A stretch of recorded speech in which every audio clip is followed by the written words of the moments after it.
the Raising the Bar podcast, brought to you by the Association of Gray's Inn Students. Welcome to Raising the Bar, the podcast brought to you by the Association of Gray's Inn Students. My name is Hafsa, and in this first of two special episodes, I'll be chatting to members of the AGIS committee, just to find out a bit more about them and their journey through the inn. My first guest is Jennifer. Jennifer, you are the Law Journal editor of the AGIS committee. Can you just briefly describe to me what made you go for that role? My thwarted literary career, mostly. I did English when I was at undergraduate, and that was a lovely time, and I got involved with all kinds of very interesting writing, journalistic activities throughout my years in that stage of my life. And once I moved into the law, one thing that I missed was getting involved with that kind of collective creative activity. So I thought a way to combine that with my legal interest would be through the AGIS Journal. Have you written for the AGIS Journal before? Alas, no. But this year, I hope to be a contributor as well as an editor, and I'm sure I'll see many more competent examples than I could be capable of as submissions. What would you want to say to students who are considering entering something into the AGIS Journal? Just do it. It's good fun. Okay, I'm just going to ask you a few questions if that's okay. Yes. The first of which is, what is your favourite piece of legal law? I think my favorite piece of legal law is how many people who were involved in or studied the law then went on to become history's greatest writers. It's like Henry Fielding, Charles Dickens was a clerk at one time, or Gabriel Garcia Marquez. So if there's anyone who, obviously we now all love the law, but decides it's not right for them in the future, there's hope for you yet. You have a second backup career waiting right there. That's right. That is fantastic. World's greatest literary mind is my backup career. I actually am a massive fan of Gabriel Garcia Marquez, and I did not know that he had I hope this doesn't lower your opinion of him. Oh, absolutely not. I think it's elevated it, if anything. Good. Because as a bar student, it's a hard place to be, so... 100 years of solitude is just us studying for the bar exam. So, Jennifer, what is the best piece of advice you've been given? The best advice I've been given, and this was luckily many years ago, is to get over yourself. In the sense of don't be too self-conscious, don't be too self-involved, mostly because everyone else feels the exact same way. And that helped me a lot when I was choosing the bar, which is always a great act of faith in yourself. When I was applying for a scholarship at Gray's Inn, and thereafter in all of the applications and the mooting and the studies that I've done. So if everyone could incorporate it, I think we'd all be a lot better off. That is excellent advice. I think one of the things I've noticed immediately is how much everyone suffers from imposter syndrome at the bar. Especially, I don't know if you've had this, but I've generally spoken to barristers who've been practicing for 5-10 years, and they say, yes. Yeah, we still have imposter syndrome. I think the wig and the gown definitely doesn't help. You're doing a slightly funny impression of yourself at all times. It is quite like acting, isn't it? It is, yes, but with human stakes. So, Jennifer, if you had to make one call to action to Gray's Inn students, what would you ask them to do? Firstly, believe in yourself. Secondly, this is more concrete and you can probably achieve it a bit easier, is come with us to the AGIS Winter Party, which is happening in December. I'm really excited. I know tickets are selling really fast, so I'm really thrilled to see everyone there. It would be exciting to get to meet more students in that setting. And I think that it's been arranged for the end of the year so that hopefully we can have students from all over the country coming, not just London-based students. Absolutely. It'd be nice to see everyone in the hall. It would be, yeah. Jennifer, if Gray's Inn was a Hogwarts house, which one would it be? Gryffindor. Thank you. Okay, I'm going to head off now and stop to you. Well, thank you, Jennifer. My next guests are Funmi and David. Hi, guys. Hi. So, would you guys mind introducing yourselves and your roles on the committee, beginning with David?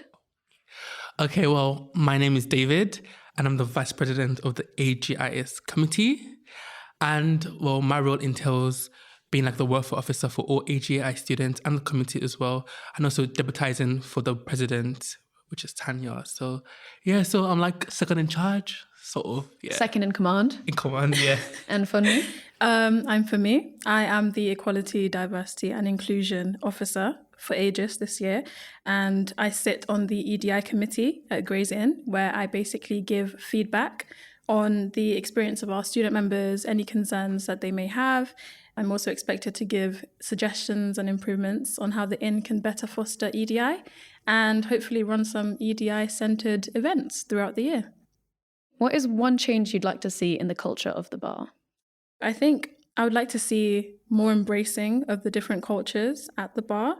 As we continue to push for and achieve diversity at the bar, embracing and, more importantly, celebrating the different cultures that come with this diversity and the positive impact they can have on the bar is important in order to maintain these efforts. I think EDI in the legal world is increasing slowly but surely, and we are moving away from the idea of the bar being elitist and only for a certain race, gender, demographic, etc. So with that, we should also get rid of this notion that embracing non-white cultures and experiences will result in a less professional bar. So I think different cultures and perspectives can and do help.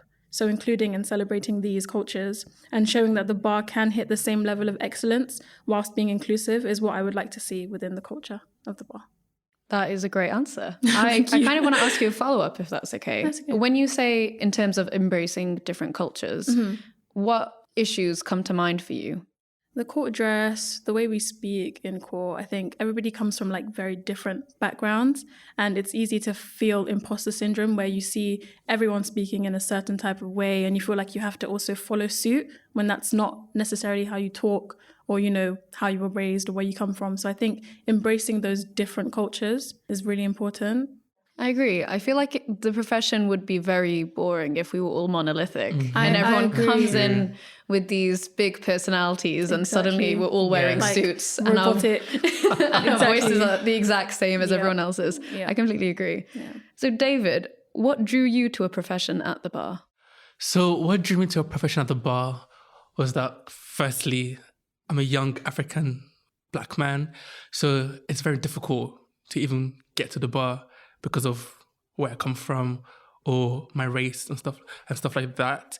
So I feel like the reason why I'm being drawn to the bar is obviously, yes, I do want to help people, I do want to solve people's problems, but at the same time, I want to break barriers for young people like me, for young people from where I come from as well, and other races as well, and other like backgrounds as well, that we can also achieve the same thing people achieve right now by being part of the bar, being part of the legal system, and just being like a voice for people like me to be able to tell them that it's possible to be a barrister, no matter your race, gender, nationality, or religion as well. How have you both found that kind of journey? Because my personal background is that my family is generally medics. So when I announced I wanted to be... Same here. Yeah, when I announced I wanted to do law, it was shock horror of why would you want to do this to yourself? So kind of I'm wondering what your journeys to the bar have been like and how culturally that's been impacted by where you come from. From where I come from, what advised or, well, not advised, forced or stuff like that, to, you know, go into like medicine, law, engineering, like those areas. And coming from background, my parents always wanted me to be a doctor or go into the medical profession. And that was just something that didn't really interest me at all. So I told them that, you know what, I do think I want to do law, not medicine. So it's been a battle between me and my parents at some point to be like, oh, I don't want to be a doctor. I want to study law, I want to be a lawyer. And at some point, they did agree with me, my choices at the same time, because it's also a good profession as well. So giving me the free choice and free will to go ahead and do what I want to do, they're in full support of that. So, and that's why I'm here today, basically studying the bar and trying to be a voice for many people. Is it the same for you, Funmi? For me, it wasn't really a battle with my parents per se. I mean, both my sisters are in the medical field and my brother's an actor and my younger brother wants to be an actor as well. For me, they were very supportive of the fact that I wanted to do law, but it was more so the problem of not having that information because of like where I come from. So I think the problem for me was mainly putting myself out there. Like I would have to go and like research and find out, you know, about law initiatives and all those kinds of things. And for me, I think that was my main problem with accessing the bar is like the lack of information that I had. I do think that certain universities don't push you to even consider the bar as a possibility career-wise. And I think the added, arguably, I suppose, disadvantage is the word, of not having that family knowledge to draw upon. At least for my parents, I don't know if it was the same for yours, David, but they were just terrified that they wouldn't be able to support me. Exactly. It was, we don't know anything about the law. How are you going to do this with no guidance? Yeah. So I do think it's really important, as you were saying, Funmi, that we build kind of inroads for people who don't have those backgrounds to approach the bar, even to even try moving to towards even consider it. Exactly. Yeah. What is the best piece of advice you've been given? Let's start with David. Advice someone gave me once was that it was a saying. It says, observe the mistakes that others make and avoid them, and observe how systems work and exploit them. I feel like from this advice, I was like, it's good to see what people have done and see how you can learn from it and how you can even make yourself better than what they did. I like that, actually. And then mine is, I went to a Black History Month event, just to give a bit of context. And one of the panelists there, he said, you're your own proof of concept. If you have an idea, run with it. If the powers that be don't like it, take it somewhere else. Wow. And honestly, as an EDI officer, it resonates with me a lot because I feel like there's a lot of change that I want to drive. And if my ideas or my initiatives, if they're not accepted or I can't do them here, then why not try and do it somewhere else? So it's basically just the idea of don't stop fighting for what you want. That is excellent. Yeah. Well, I'm just going to end by asking you both, if you had one call to action for Gray's Inn students, what would that be?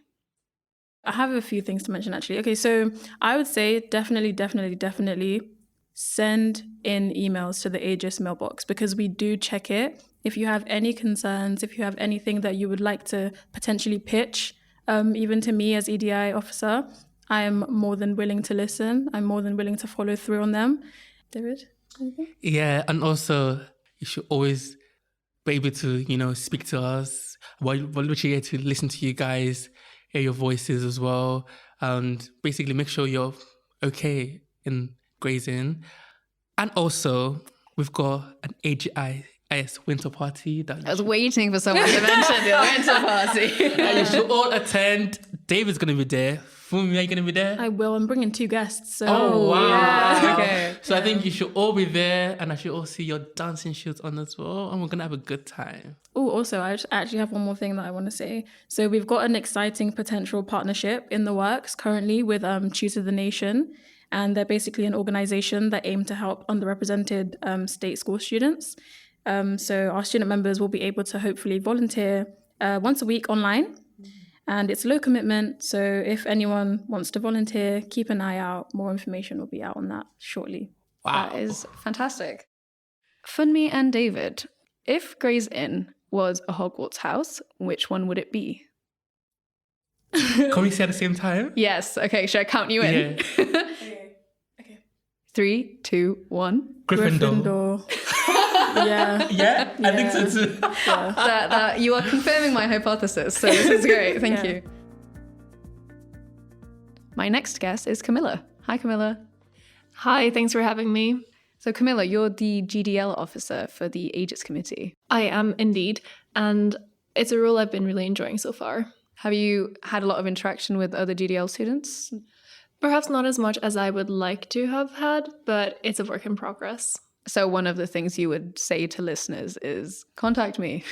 Absolutely. So we're going to have some amazing events that are coming up. We're forming some connections and we have some new initiatives that are launching hopefully soon. The first question I want to ask you is, why did you choose Gray's Inn?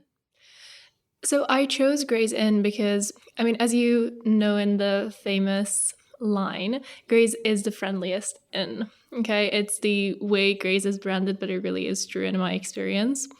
The deciding factor for me was attending the 2024 University Advocacy Day at Gray's Inn in March. It was one of those moments of reassurance where I actually got to practice some advocacy, and it was just so positive to hear everyone practice that skill and be in such a supportive environment. And recently, when we went to Grand Night, I actually met one of the barristers who was kind enough to supervise the advocacy day. And the the experience of recognizing someone in a different setting, but they still remember you and still remember the conversation that you've had. They say hi to you. I think that is the essence of Gray's Inn, of everyone being friendly no matter what stage they are at. That has been my experience as well, where you meet these people who, in theory, they're called to the bar for 10, 15 years. Why would they want to talk to little old me? And yet they're taking the time to sit with you, have a conversation with you, and just being generally really friendly and helpful. And Grand Night was also very fun. I actually lost track of you after the beginning. How did you find it? It was actually it was a whirlwind, but a lot of unexpected things happened, or at least things that I did not think were going to happen. In all fairness, I got the ticket very last minute and I did not know what I was signing up for, but it was a really great experience. They started singing Chapel Roan, and I didn't know the lyrics either, so it was lovely to witness a lot of barristers bursting into song after a significant amount of drinks, but didn't join in at that point. Maybe next time. Yeah, I did not expect to be singing Pink Pony Club, but I didn't mind. And yet here we are.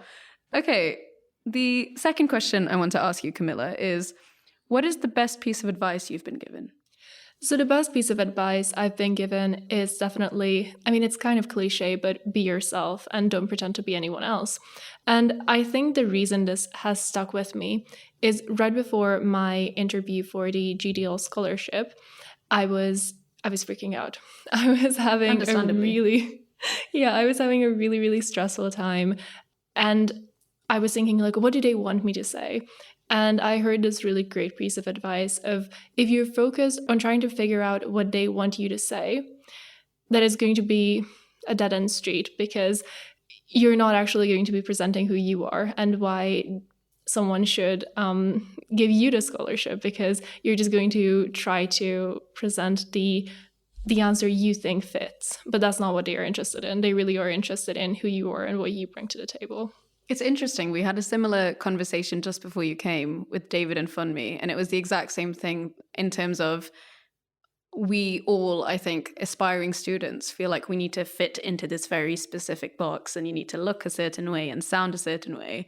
And I think one of the things that we've had to unlearn ourselves is that we don't have to be that way. And in fact, that they would rather see you as you are and then interact with you and give you jobs or give you scholarships or whatever it is. They want to do it with you as the individual rather than, Kamilla cosplaying as as someone else. Definitely. And it's never going to be a convincing facade anyway, because I can't really pretend to, have a British accent when I grew up in Hungary, or things like this that I feel like are part of the traditional image of a barrister, but it really doesn't have to be. And I think it does start with challenging our own misconceptions.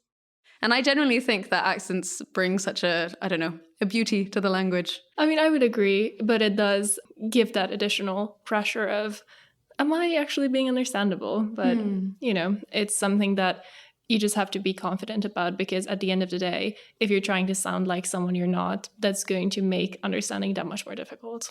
Absolutely. Well, Kamilla, if you had to give a call to action for Gray's Inn students, what would you say? I would say check on the events regularly. We have a winter party coming up, which is very exciting.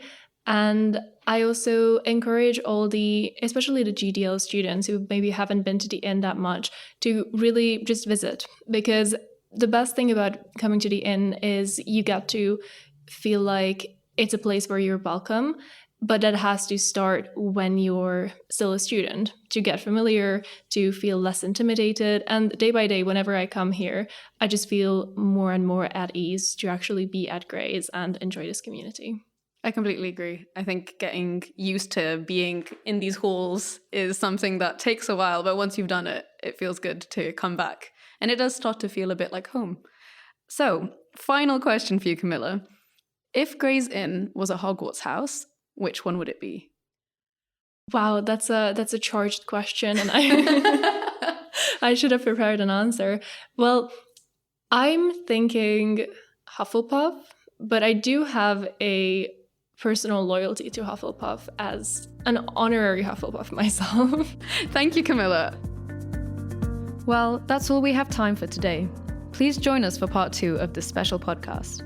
Thanks to all my guests for joining me, And to all of you for listening. Please join us for part 2. And until then, goodbye.